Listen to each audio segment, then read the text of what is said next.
My husband was hospitalized, so I left my 8-year-old daughter with my mother and sister. 2 days later, the police called. Your daughter was found unconscious behind a dumpster. I called my mother. She laughed. She probably wandered off. My sister said, I just told her to go outside. I hung up and called my lawyer.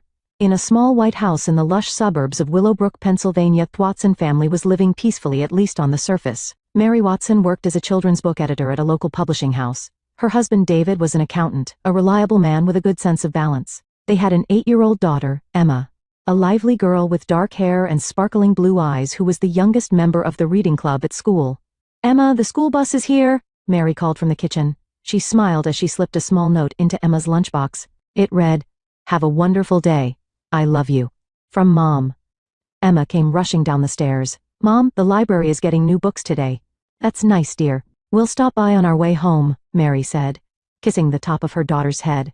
She thought Emma's intellectual curiosity resembled her own.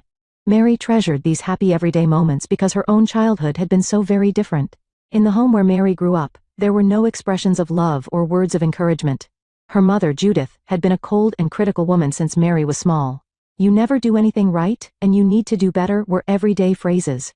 Sometimes, Mary would be denied food and locked in the basement. Meanwhile, Mary's sister Caroline was clearly her mother's favorite. Whatever Caroline did was creative or clever.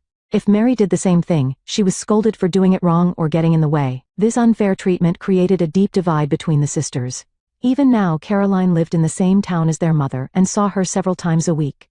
Even now, whatever mother said was absolute. After meeting David, getting married, and having Emma, Mary had kept her relationship with her family to a minimum. Just phone calls and visits for birthdays, Thanksgiving, and Christmas, the bare necessities. Still, whenever she heard her mother's critical words or saw Caroline's smug face, the trauma of her childhood would resurface. Are you all right?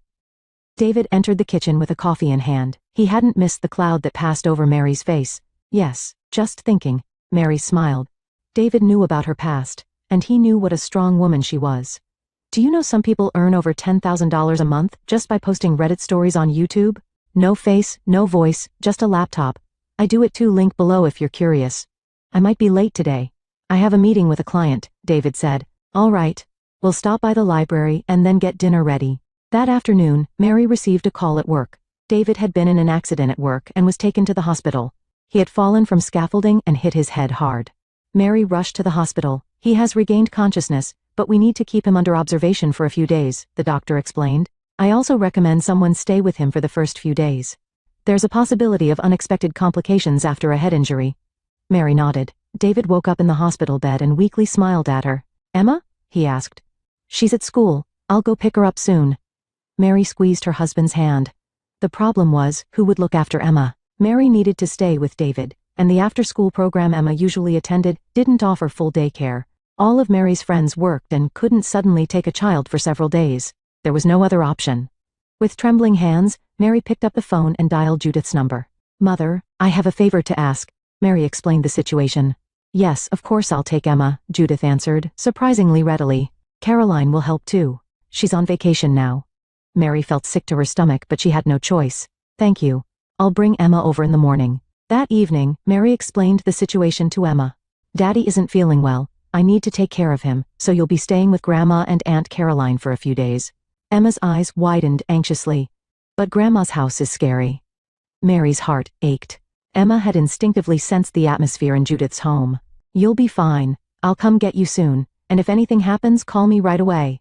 The next morning, Mary drove Emma to Judith's house. The old two-story house was the setting of Mary's nightmares. The door opened and Judith appeared. Her graying hair was perfectly styled, and she was elegantly dressed. From the outside she looked like a warm grandmother. Emma, I'm so glad you're coming to Grandma's. Judith smiled, but her eyes were cold and calculating. Mary hugged Emma tightly. I'll call you soon. If anything happens, contact me anytime. Back in the car, Mary gripped the steering wheel. Warning bells were ringing in her chest. But David needed her presence. Taking a deep breath, Mary drove to the hospital. Under the fluorescent lights of the hospital, Mary held David's hand while staring at her cell phone. 6 hours had passed since she'd left Emma. It was 3 when school ended. Mary dialed Judith's number. Hello, Mother. Has Emma come back from school? Yes, Caroline picked her up. She's having a snack now. Judith's voice had an unnaturally cheerful tone. Can I talk to Emma? After a brief pause, Emma's small voice came through. Mom? Honey, are you all right? How's Grandma's house? Yes, I'm fine. Emma's voice was smaller than usual, as if she was hiding something. There was a noise in the background and Judith quickly took the phone. She's really being a good girl, Mary. Don't worry. How is Dad doing? Mary frowned. Emma seemed like she wanted to say more. David is stable. We need to keep an eye on him a bit longer, but, well, that's good. Talk to you tomorrow. Judith ended the conversation. Mary tried to focus on taking care of David despite her worries. The next day followed the same pattern. When Mary called, her conversations with Emma were always brief, with Judith or Caroline quickly taking the phone. Emma's voice lacked energy, and Mary's concern grew. I don't think she's being honest, Mary confided to David on the third night. Her voice sounds different. Something must have happened. David sat up in bed and took Mary's hand. I think so too. But it looks like I can be discharged tomorrow, so let's go pick up Emma together. The next morning, the doctor approved David's discharge. If you experience headaches or nausea, come back immediately, and take it easy for the next few days. Mary breathed a sigh of relief. Now they could finally get Emma back. She helped David into the car and left the hospital. That's when she decided to call Emma. Hello, may I speak to Emma? Mary asked. Oh, Mary, it was Judith's voice. Emma is out shopping with Caroline right now. Mary frowned. But shouldn't she be in school? Oh, she wasn't feeling well today, so we let her stay home. Don't worry, it's just a slight cold. Mary's heart raced. Why didn't you call me? I knew you were busy. Judith's voice was smooth. Besides, it's really just a minor cold. She doesn't even have a fever. Dad has been discharged, so we're coming to pick up Emma now, Mary said. You should probably wait until tomorrow. Judith's voice suddenly became stern. David needs rest. Besides, Emma is enjoying herself here. You can leave her a little longer. Mary felt anger rising. No, we're coming today. We'll be there in 2 hours. After hanging up, Mary explained the situation to David. His face looked worried too. Let's go straight there, David said. Something doesn't seem right. They arrived at Judith's house at 2 in the afternoon. Surprisingly, the house was completely quiet. There was no response to the doorbell or knocking. Mary, let's look through the windows, David suggested. When Mary peered through the living room window, the room was perfectly tidy. But there was no sign of anyone. They must be out. She said they went shopping, Mary remembered. But she didn't say when they'd be back. They waited an hour. 2 hours. As the day began to fade, anxiety turned to fear. Mary called Judith's and Caroline's cell phones repeatedly, but both went straight to voicemail. We should contact the police, Mary said. At the local police station, they explained the situation to a young officer. He listened sympathetically but eventually shook his head. I'm sorry, but it hasn't been 48 hours since your daughter went missing. And if she's with her grandmother? But no one's at home, Mary cried. My mother and sister aren't answering their phones, and they said my daughter was sick. I understand how you feel, the officer said, but legally, we can't start a search right away, especially when the child is believed to be with family members. Mary and David headed to a hotel, disheartened. They decided to spend the night near Judith's house and check again tomorrow. I'm really worried, Mary said as she lay in bed. When I think about what my mother might be doing to Emma. David hugged his wife. Let's go to the house again in the morning. If no one is there, we'll contact a lawyer and formally file a missing person report. That night, Mary couldn't sleep at all. Terrible memories from her childhood came flooding back. The darkness of the basement, hunger, loneliness, and above all, the feeling of despair when no one heard her cries for help. Please don't do the same to Emma, Mary whispered in the darkness. At 5 in the morning, Mary woke up. Actually, she had never really slept. David was already up and making coffee.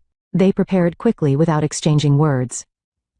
On the way to Judith's house, Mary's cell phone rang. It was an unknown number. Hello, this is Mary Watson. Mrs. Watson, this is Detective Johnson from the Willowbrook Police Department. The male voice was tense. I'm calling about your daughter, Emma Watson. Mary's blood ran cold. What happened to Emma? Your daughter was found collapsed behind the garbage disposal area on Cedar Street this morning. She was conscious but severely weakened. She's currently being transported to City Hospital. Mary screamed. David quickly pulled the car over to the shoulder and took the phone. While he was talking to the police, Mary dialed her mother's number with trembling hands. Mother, what happened to Emma? The police called me. Judith's voice was surprisingly calm. There was even a hint of amusement. Oh, really? She must have gone out on her own. She was in bed last night. Mary was speechless. Next, she called her sister Caroline. Caroline. Emma was found at a garbage dump. What happened? I just told her to go outside. Caroline's voice sounded cold. She was being noisy. That's all I know. Mary hung up and turned to David. His face was distorted with anger and fear. Let's hurry to the hospital, he said. Mary nodded, and in her heart she made a decision. This would end here. She would never let her mother and sister near them again, and she would make them take responsibility. Mary and David ran desperately down the white corridors of City Hospital.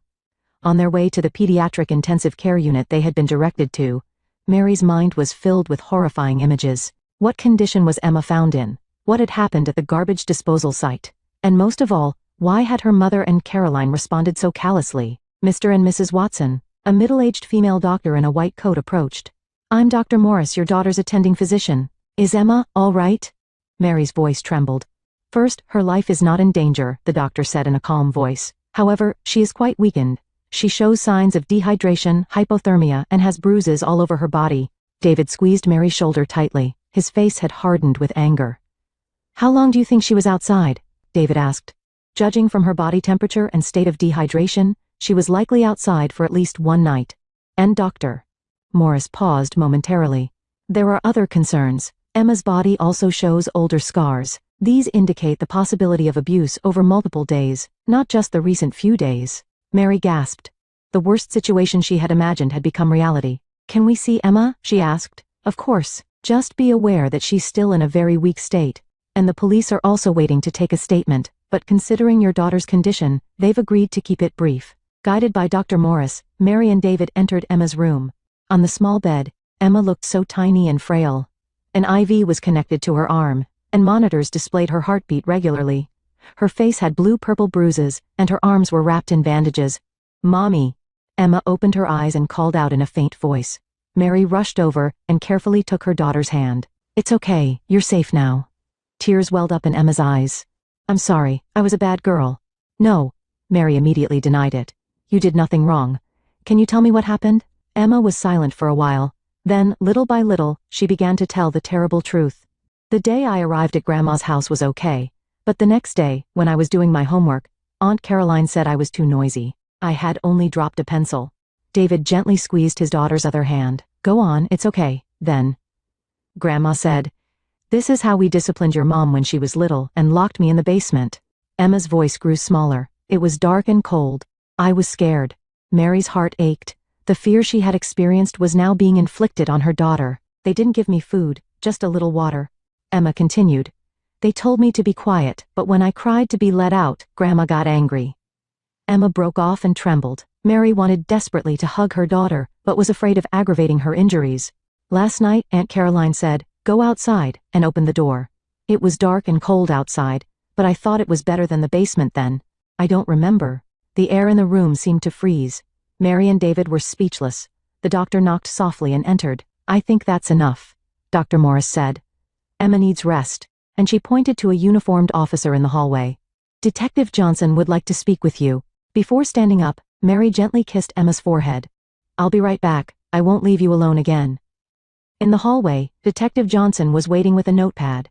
He was a man in his mid-40s with experienced eyes. Mrs. Watson, I've heard from your daughter, he said, and I've received the hospital's report. This is clearly a case of child abuse. We're ready to request arrest warrants for your mother and sister. Mary nodded. Please punish them. I'll testify too. Detective Johnson looked at her intently. Have you experienced something similar? Mary took a deep breath. This was a secret she had never publicly shared.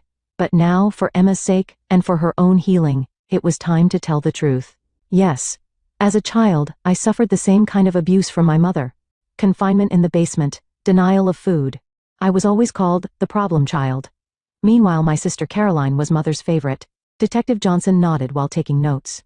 This will be important testimony. Your past experiences will corroborate this case. I've also contacted the Child Welfare Services, Dr. Morris added. Their representative will arrive shortly. An assessment of Emma's condition and environment is necessary. I failed to protect my daughter. Mary's voice choked. I should have protected her from my childhood trauma. Don't blame yourself. David took his wife's hand. We did our best. What's important now is keeping Emma safe and helping her recover. You're right. Mary raised her face. There was a new determination in her eyes. And I'll make sure my mother and Caroline take responsibility, so they never hurt anyone again. The first step is to apply for a protection order, Detective Johnson said. This will legally protect your daughter from any contact with the Hudsons. Next, we'll proceed with formal criminal charges. Mary nodded beside David. The fear and anger she had suppressed for years had now transformed into strength to protect her daughter. "Have you contacted a lawyer?" Detective Johnson asked. "Yes. On our way to the hospital," David answered. "She'll be here soon. Kate Branson, a lawyer specializing in child abuse cases." "Good choice," the detective nodded. "I'll return to arrange the arrests. If there's any new information, I'll contact you immediately." As the detective left, Mary leaned on David. Fatigue and tension suddenly overwhelmed her. "We need to protect our little family," Mary said with determination. "We will," David promised, "and your mother and Caroline will face legal consequences." Through the window of the room they could see Emma's small sleeping face. There were traces of tears on her cheeks, but now she was sleeping peacefully. The old-fashioned building of the Mercer County Courthouse in Pennsylvania exuded dignity with its imposing stone exterior. 3 months after the incident, Mary was climbing the courthouse steps, supported by David's arm. Emma was at school. They had deliberately arranged for Emma not to testify in court. They didn't want to deepen the wounds in her young heart. "Ready?" David squeezed Mary's hand. Mary took a deep breath. "Yes. This is what I've been waiting for." When they entered the courtroom, many people had already gathered. Local newspaper reporters had also come to cover this shocking child abuse case. At the prosecution table sat State Attorney Sarah Williams, a sharp-eyed woman in her 40s who was highly regarded for prosecuting child abuse cases. And at the defense table, Judith and Caroline sat surrounded by lawyers. Both looked quite tired after 3 months in detention. But there was still arrogance in Judith's eyes. She gave Mary and David a cold look as they entered. "I'll rise," the clerk announced as Judge Martin entered. He was a man in his mid-60s with a stern expression. "The case of the state of Pennsylvania versus Judith Hudson and Caroline Hudson is now in session," the judge declared. "They are charged with child abuse, endangering a minor by placing them in a dangerous environment, and causing physical harm." The prosecution's opening statement began. Sarah Williams stood up and faced the jury. "Respected members of the jury, this case is not merely a family dispute. This is a deliberate and intentional abuse of an 8-year-old child. As the evidence will show, the defendants locked Emma Watson in a basement, denied her food, and ultimately forced her outside on a cold night. Her body clearly shows traces of abuse. And more tragically, this is part of a pattern of abuse that has continued across generations." Williams looked toward Mary. "As a witness, you will hear testimony from Mary Watson, the victim's mother, who experienced similar abuse during her own childhood. She has bravely stood up to break this cycle of abuse." The defense attorney, Richard Cohen, stood up. He was known for his high legal fees. "Members of the jury, this case is not as simple as the prosecution claims. My clients were merely disciplining the child. Do not confuse cultural differences and generational differences in disciplinary methods with abuse. Also, please remember that Mary Watson's testimony may be based on bias from years of family conflict." The courtroom was filled with tension. As the first witness, Dr. Morris, who had examined Emma, was called. She professionally explained the details of Emma's injuries and why they were consistent with abuse. Photos were submitted as evidence, and the jurors frowned as they saw the bruises and scars on the small body. Next, child psychologist Jennifer Clark was called. Based on her interviews with Emma, she testified about the trauma the child had experienced. Emma shows typical symptoms of an abused child: fear, self-blame, and loss of trust. Particularly noteworthy is that she describes herself as a bad girl and believes she deserves punishment. This is a concept instilled by abusers. The defense cross-examination was fierce. Attorney Cohen attacked Clark's qualifications and methodology, trying to question the reliability of her testimony. However, Clark responded calmly and did not waver in her professional judgment. Then came the turn of the most important witness. The prosecution called Mary Watson. Mary walked slowly to the witness stand and took the oath with her hand on the Bible. She avoided looking directly at Judith and Caroline. "Mrs. Watson, please tell us how you came to leave Emma with your mother and sister," Prosecutor Williams asked. Mary explained about her husband's accident and hospitalization, and that she had no other options. She testified about her anxiety when leaving Emma and her growing concern each day. "And please tell us about when you received the call from the police." With a trembling voice, Mary described in detail the phone call from the police and the subsequent situation at the hospital. The courtroom was silent. Then Prosecutor Williams asked the most difficult question. "Can you tell us about your own childhood?" Mary took a deep breath. This was a secret she had never shared in public.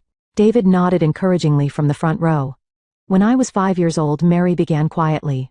"My mother started locking me in the basement. For minor things, not putting away toys, being a little noisy.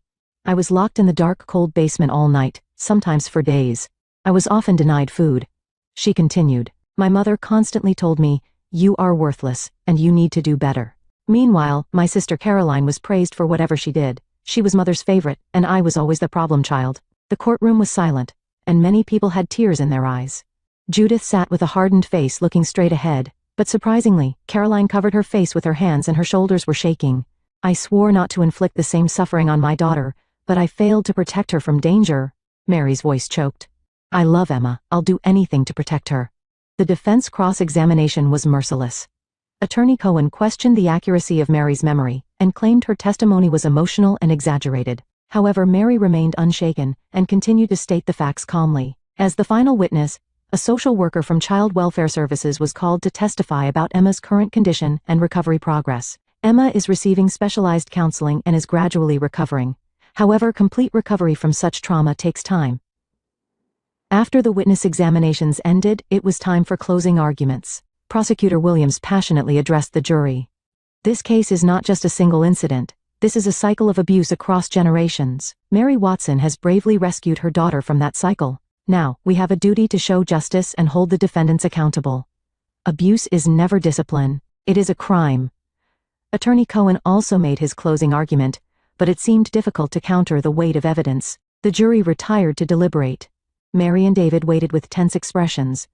2 hours later, the jury returned. Has the jury reached a verdict? The judge asked. Yes, the jury foreman stood up. For the defendants Judith Hudson and Caroline Hudson, we find them guilty on all counts, unanimously. Mary buried her face in David's shoulder and cried quietly. These were not tears of sadness, but tears of relief, finally released from years of burden. The judge granted a week's grace for sentencing, but both defendants were denied bail and returned to detention. As the court adjourned, Caroline looked at Mary for a moment. There was an emotion in her eyes that Mary had never seen before. A year after the trial, the Watson family had begun a new life. Mary gazed out the window, watching Emma playing in the garden. Emma was smiling as she played tag with neighborhood girls. After the incident, she had stopped smiling for a while, but now she was gradually regaining her former brightness. She's really getting better. David stood beside Mary with a coffee in hand. Yes, the counselor Lisa said Emma has remarkable resilience. Mary smiled. The twice-weekly therapy seems to be working. They had decided to move to a new town for a fresh start. David had transferred to a local accounting firm, and Mary continued her editing work remotely while starting to work on child abuse prevention in her spare time. It was work that utilized her own experiences, such as speaking at local support groups and counseling victim families. Ready for today's lecture? David asked. Yes, I'm a bit nervous. Mary took a deep breath. But if my story can help someone, Mary's lectures had become well known in the area. Her talk, titled Breaking the Chain of Generational Wounds, was touching many people's hearts. Her honesty and strength were giving hope to those in similar situations. Emma had changed too. For the first few months, she was troubled by nightmares and feared unfamiliar adults. But supported by professional help and her parents' love, she was healing bit by bit. She had made friends at school and was enjoying reading books again. Meanwhile, Judith and Caroline were serving their sentences in separate prisons. The judge had sentenced Judith to 10 years and Caroline to 8 years of actual imprisonment to break the chain of abuse across generations. A letter had arrived from Caroline 6 months ago. It contained brief words of apology and mentioned that she was participating in a counseling program in prison. Mary had not yet written back. She felt that forgiveness and resuming a relationship were separate issues. There had been no contact from Judith. Mom, look! Emma called from the garden. She had a small butterfly resting on her palm. The butterfly rested its wings and eventually flew up into the sky. Mary smiled. It seemed like an image of herself. For a long time she had been trapped in the cocoon of abuse trauma, but finally she was free and taking flight. That night, after putting Emma to bed, Mary took out her diary. It was a record of their journey. She picked up her pen and began writing on a new page. I can now say with confidence that a true family is not about blood ties, but about protecting, respecting, and loving each other. When I look at Emma, I feel hope. She will not have the kind of childhood I experienced. The chain of abuse across generations has ended here. Outside the window, the full moon shone quietly, as if announcing the beginning of a new day, a new life.